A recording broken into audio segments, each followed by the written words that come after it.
ان الذين بشكا خلق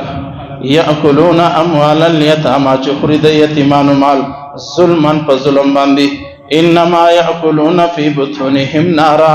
فخبر ده چې دی اچي په خپل نسو کې ور یا خوري خپل په نسو کې ور وسيصلون سعيرا اور ډیر شرب الله رب العزت و جهنم ته ور داخل کی.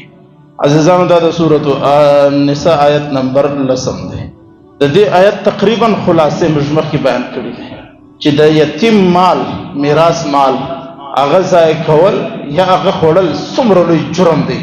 خو بیا هم که د چا سر نه اخلاص الله رب العزت په دې آخري آیت کې فتوی کل کر بیان کړل. ظلم باندې خوړل څه مقصد دی دا هم ما تفصیلات ټول بیان کړی دي. ظلم باندې خوړل مطلب دا دی چې د شریعت خلاف کار وسه. شریعت خو بیان کړی دی چا څو حق دی چې دغه قانون خلاف ورزي چې هر چا وکړه هغه ظلم دی. لہذا دا زموږ چې کوم طریقې دي درېیمه ورځ باندې خیراتونه څلوېښتمه یا سالانه زموږ کوم خیراتونه دي یا د هغه نه علاوه چې کوم زموږ باندې د مړي په ورځ باندې میلمانه را روان دي او زموږ باقاعده طور پر روشن او ډوډیانې دي دا ټول د میراث په مال کې خلک کوي. ها داسې ممکن شي ممکن داسې هم دی چې بعض خلک دا کارونه کوي لیکن د میراث په مال یې نه کوي، خپل پیسو څخه کې هغه د فرق جایز دی، هغه د فرق یو مسله نه ده کې د میراث د مال څخه نو ناجایز او حرام دی. الله رب العزت دا مشتول تفصيلات بیان کړي. انما یاکلون فی بطونهم نارا الله وادي خپل په نسو کې ور اچي. حضور علیه السلام فرمایي چې قیامت ورځ به د قبرو سره پورته کیږي د خپل به ور راوځي. دا هغه خلک دي چې د یتیمانو مال خورلې دي. دا څه ګپ او خندانه دي، دا څه ما استاد دین اسلام دا د حضور او د الله رب العزت فرمان دی چې دا هغه په نسو کې ور دی د خپل به ور نه راوځي. نبی علیه الصلاۃ والسلام فرمایل چې د جعفر د کور د پاره چې کله په جنگ موته کې شهید شو ډېر ظالمانه او مظلومانه طریقې سره شهید شو. حضرت جعفر رضی الله تعالی نبی علیه الصلاۃ والسلام باندې د کور لپاره ډوډۍ تیار کړي. ازموږ خلک چې کله د ګونه اصلي د پړوسانو کورو ته د مړي په ورځ باندې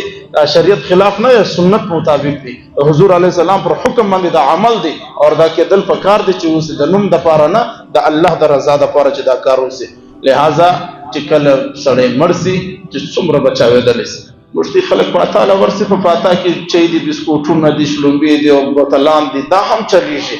نه زبا خو د غیب او پچی شي چې په پاتا کې کښینی بیا جناب چې دي دغه نسلې چې کوم دي دا بند بوتلان دا شروع سي دا په ګرانو پیسو دي دغه په شروع سي. بابا ته ګرد عمر دغه ساده او بوچ شه د نلکی او د جګ بوچ شه په پاتا کې کښینو نو بیا دغه وبول شي اور دا او بده چا د کور راځي دغه میراث د کور راځي د مړي د کور راځي. یاد وساتئ د شان سوسان بچاو کی بیا خاص طور پر فماجتانو کې فاتاوي د زمشتي اور دا کوم غټي مسلې دي اوس ما در ټول چې وخت مختصر دی دا دومره ضروري مسلې دي کوم ځل چې په جنازې کې شرکت وکړي د فاتحه کې ضرورت ستا هم نه دا شریعت مسله ده. ټول مفسرین ټول علما لیکل ده چې کوم سړی په جنازې کې شرکت وکړي د فاتحه ازمر د خو اجر خبر ده فاتحه له وینه راغلی دا څونه غټ جرم دی کړی دی. جناب زه په صف اول کې په جنازه کې ولاړم یا فاتحه جنازه نه فاتحه اور فاتحه جناب په مسجد کې اخی نسوار پکې الا بوتلان پکې الا کولډ ډرینک پکې الا چای پکې الا پلمیټون پکې الا بالشتام پکې پراته ما دې په خدای کې قسم چې ما څونه شریعت ویل دي یا مزد کړی دي یا څونه په کتابو کې لیکل دي اسمن استادان باندې کړی دي د یو شی تعلق د شریعت سره نشته.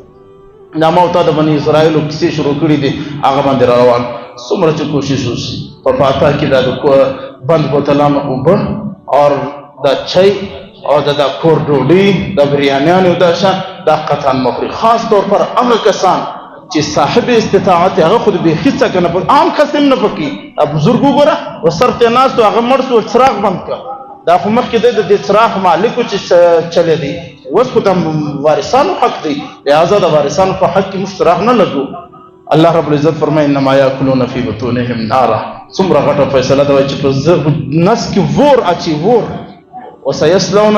جهنم سيصلون سعيرا اور په قیامت کې دې لپاره خطرناک جهنم دی. عزیزانو مصلی خو ډیر کښنی دي لیکن د الله لهجه ډیره سخت ده. ما ویل کنه موږ دا بیان کړی وای بیا خو خلکو چې مفتیان سختي مسلی بیان کوي خو الله خپل بیان کوي الله خپل وای